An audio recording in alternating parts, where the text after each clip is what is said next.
What if Tavis Smiley was sitting in the Oval Office? Thank God he's not. Well, I'm just saying, Yeah. if you were, let's say the president says, Tavis, all right, I got your position, whatever it is. Right.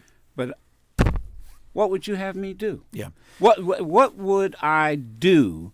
Not what would Dr. King do, but what would you say, Mr. President, here's what you should do?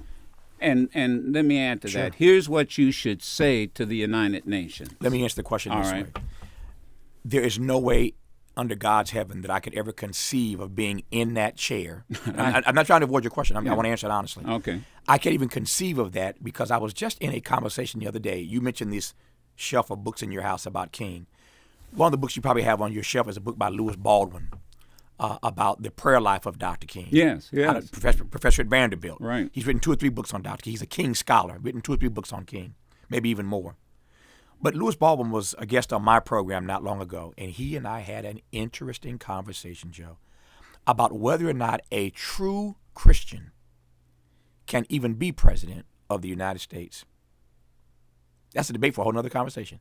Can a true Christian even be the president of the United States? Now, you think about that beyond today. The point I'm making here is that I can't conceive of myself even being in that chair because I know that being president of the American empire causes you to make so many compromises in your immutable principles that I couldn't even do it. So I'm not mad at those who do run for office.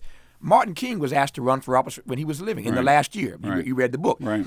They wanted Dr. King and the great physician, Dr. Benjamin Spock. They wanted King and Spock to be a ticket. Right. And Martin said, oh, no way. If you know anything about me, then you know that my truth-telling is so subversive.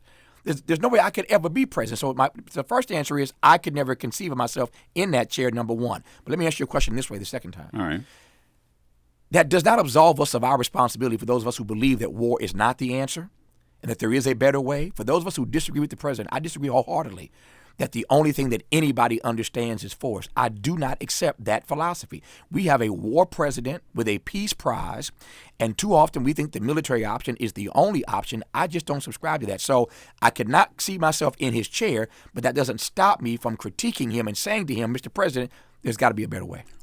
Should the Nobel Peace Prize be taken back?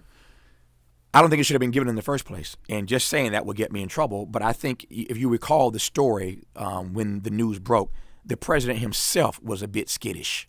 This is not Tavis Smiley. The president himself was skittish and concerned about how that was going to be perceived.